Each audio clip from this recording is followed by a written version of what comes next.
Hello, आज शुरू करते हैं क्लासिफिकेशन। तो सबसे पहले जो हम देखते हैं क्लासिफिकेशन एरिस्टोटल ने दिया था।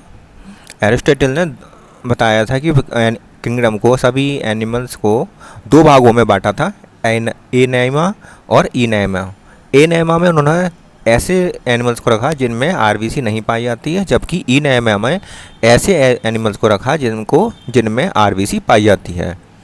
एनिमा के का एग्जाम्पल है इनवर्टिब्रेट एनिमल्स जिनमें आरबीसी नहीं पाई जाती है, जबकि इनेमा में इनेमा का उदाहरण है वर्टिब्रेट एनिमल्स जिनमें आरबीसी पाई जाती है। और थ्योफ्रास्टस, अगले वैज्ञानिक इनके बाद आते हैं थ्योफ्रास्टस। थ्योफ्रास्टस जो है वो फादर ऑफ बॉटनी के हैं, फादर ऑफ बॉटनी कहे जाते हैं, जबकि एरिस्टोटल फादर ऑफ बायोलॉजी कहे जाते हैं।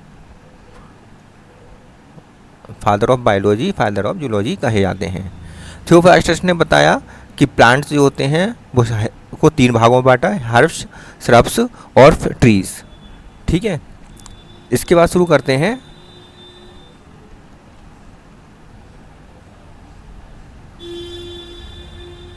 ये देखते हैं कि इसमें आता है during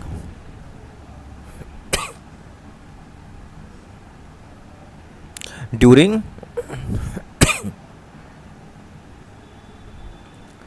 1758 modern system of classification. तो मॉडर्न सिस्टम ऑफ क्लासिफिकेशन कहाँ से शुरू होता है?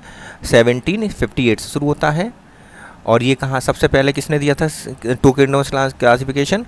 टू किंगडम क्लासिफिकेशन सबसे पहले दिया था कैरोलस लीनियस ने 1758 में सबसे पहले कैरोलस लीनियस ने टू किंगडम क्लासिफिकेशन दिया था। इसमें फर्स्ट किंगडम में इन्होंने रखा प्लांटी, जिसमें सभी प्लांट्स रख दिए सभी, और दूसरा किंगडम बनाया एनिमेलिया, जिसमें सभी एनिमल्स को रख दिया गया। इस प्रकार दो किंगडम क्लासिफिकेशन में इन्हें सभी जीव जगत को दो क्लास किंगडम में बांट दिया। अब कैरोलस लीनियस ने दो किंगडम में तो बांट दिया इसे, लेकिन इनमें इन्होंने ये नहीं बताया, इनके ड्रॉबैक ये रहे कि इन्होंने डिफरेंस प्रोकैरियोटिक सेल्स और यूकैरियोटिक ऑर्गेनिज्म, प्रोकैरियोटिक ऑर्गेनिज्म और यूकैरियोटिक ऑर्गेनिज्म में डिफरेंस नहीं बताया। और उन्हें डिफरेंस नहीं बताया फोटोसिंथेटिक और नॉन फोटोसिंथेटिक प्लांट्स में क्या डिफरेंस है वो नहीं बताया। इन्होंने डिफरेंस नहीं बताया यूनिसेलुलर और मल्टीसेलुलर ऑर्गेनिज्म के मध्य में, ये इन्होंने इसमें कहीं मेंशन नहीं किया, इसलिए इस क्लासिफिकेशन को नहीं पढ़ा जाता है। इसके ड्रॉबैक रहे। इसके बाद आता है फिर थ्री किंगडम क्लासिफिकेशन। इसको प्रपोज किया था हैकेल ने। इसमें इन्होंने तीन क्लासिक किंगडम में बांटा। पहला किंगडम था प्रोटिस्टा, दूसरा एनिमेलिया, तीसरा प्लांटी। प्रोटिस्टा में यूनिसेलुलर यूकैरियोटिक ऑर्गेनिज्म को रखा, एनिमेलिया में सभी मल्टीसेलुलर एनिमल्स आ गए और प्लांटी में सभी मल्टीसेलुलर प्लांट्स आ गए। इस प्रकार हैकेल ने थ्री किंगडम क्लासिफिकेशन दिया, लेकिन इन्होंने यूकैरियोटिक और प्रोकैरियोटिक ऑर्गेनिज्म के मध्य डिफरेंस नहीं बताया, डिफरेंस नहीं किया।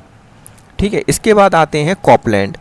इन्होंने न्यूट्रिशन के आधार पर, basis of the nutrition, mode of nutrition के आधार पर चार किंगडम में क्लासिफिकेशन किया। पहला मोनेरा प्रोटिस्टा, दूसरा प्रोटिस्टा, तीसरा एनिमेलिया और चौथा प्लांटी। मोनेरा में इन्हें सभी प्रोकैरियोटिक यूनिसेलुलर ऑर्गेनिज्म को रखा, प्रोटिस्टा में सभी यूनिसेलुलर यूकैरियोटिक ऑर्गेनिज्म को रखा, एनिमेलिया में मल्टीसेलुलर एनिमल्स को और प्लांटी में मल्टीसेलुलर प्लांट्स को रखा। ठीक है, इस प्रकार इन्होंने चार किंगडम बनाए। फोर किंगडम क्लासिफिकेशन दिया कोपलैंड ने, और ये मोड ऑफ न्यूट्रिशन के आधार पर था। इसके बाद आता है इनका जो ड्रॉबैक था वो था सैप्रोफाइट डिस्टिंक्टली। सैप्रोफाइट को इन्होंने डिस्टिंक्टली प्लेस्ड नहीं किया, सैप्रोफाइट की कहीं जगह अलग से नहीं बनाई। इसके बाद आता है मोस्ट एक्सेप्टेड R.H. विटाकर 1969 में इन्होंने दिया। R.H. विटाकर ने फाइव किंगडम क्लासिफिकेशन दिया, और ये था most accepted system of classification था। इसमें पांच किंगडम थे। कौन कौन से फाइव किंगडम थे? मोनेरा, प्रोटिस्टा, फंजाई, प्लांटी और एनिमेलिया। इन्होंने फंजाई को ऐड कर दिया। मोनेरा में तो वही आते हैं यूनिसेलुलर प्रोकैरियोटिक एनिमल्स, और प्रोटिस्टा में वही आते हैं यूनिसेलुलर प्रोकैरियोटिक एनिमल्स, और प्रोटिस्टा में आते हैं eukaryotic animals, unicellular eukaryotic animals. Fungi में इन्होंने सेप्रोफाइटिक यूकैरियोटिक ऑर्गेनिज्म को रखा, जो उन्होंने छोड़ दिया था वो इसमें इन्होंने अलग फंजाई किंगडम बनाकर उसमें रख दिया, जो कि नॉन फोटोसिंथेटिक होते हैं। ठीक है, प्लांटी और एनिमल में वैसे ही मल्टीसेलुलर सेल्स ऑर्गेनिज्म रखे। 5 किंगडम क्लासिफिकेशन जो आधार था किसके आधार पर बनाया गया था? सेल टाइप और सेलुलर स्ट्रक्चर के आधार पर बनाया गया था, फाइलोजेनेटिक रिलेशनशिप के आधार पर बनाया गया था, बॉडी ऑर्गेनाइजेशन के आधार पर, मोड ऑफ न्यूट्रिशन के आधार पर और प्रोडक्शन के आधार पर बनाया गया था, किया गया था। ठीक है।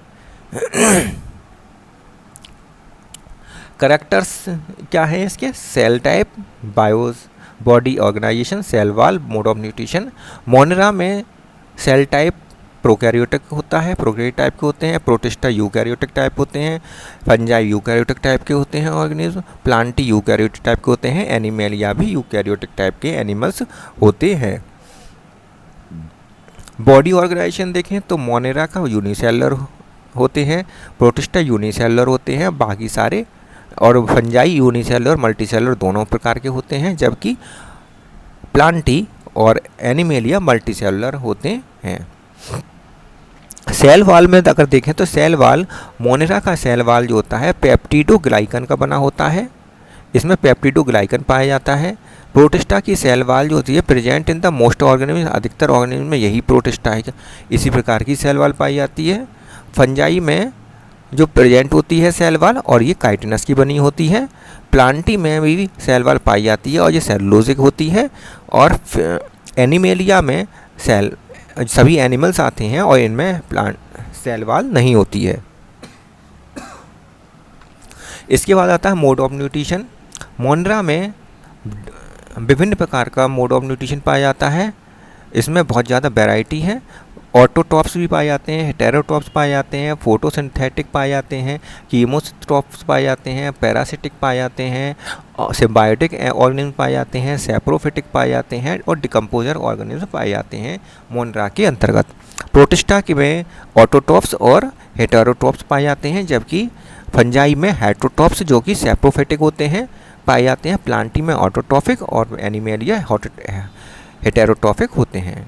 इसके बाद आता है 6 के किंगडम क्लासिफिकेशन। 6 किंगडम क्लासिफिकेशन में 6 किंगडम थे और इन 6 किंगडम को 3 डोमेन में बांटा गया था। 3 डोमेन सिस्टम क्लासिफिकेशन भी कहते हैं, इसीलिए इसे हम 3 डोमेन सिस्टम क्लासिफिकेशन कहते हैं। 3 डोमेन थे, उन 3 डोमेन में ये 6 किंगडम थे जो रखे गए थे। इन्हें इसको इसको जो क्लासिफिकेशन है, इस क्लासिफिकेशन को कार्ल वूज ने दिया था 1990 में। इसके सपोर्टर थे वेहिलिस और कैंडलर। किंगडम मोनेरा जो है वो यू बैक्टीरिया और आर्की बैक्टीरिया, ये 2 आते हैं किंगडम मोनेरा में। किंगडम मोनेरा जो है इसके अंतर्गत यू बैक्टीरिया और आर्की बैक्टीरिया में इनको 2 जगह में विभाजित कर दिया। और 3 डोमेन जो सिस्टम है, 3 डोमेन सिस्टम का मतलब on the basis of the signature sequence मतलब 16S RNA 18S rRNA, इसके आधार पर इन्होंने 3 डोमेन सिस्टम बनाया। इस 3 डोमेन सिस्टम में पहला डोमेन में यू बैक्टीरिया रखा, जो कि मोनेरा का पहला है, यू बैक्टीरिया रखा। डोमेन सेकंड में आर्की बैक्टीरिया रखा, ये भी मोनेरा होते हैं। और डोमेन थर्ड में यूकैरिया रखा। डोमेन थर्ड को बताया का नाम रखा यूकैरिया, और यूकैरिया में बाकी सब आ गए प्रोटिस्टा, फंजाई, एनिमेलिया और प्लांटी। ठीक है, आज का वीडियो अगर अच्छा रखा हो, वैल्यूएबल लगा हो तो आप कमेंट करें और मेरे इस चैनल को सब्सक्राइब करें। Thank you.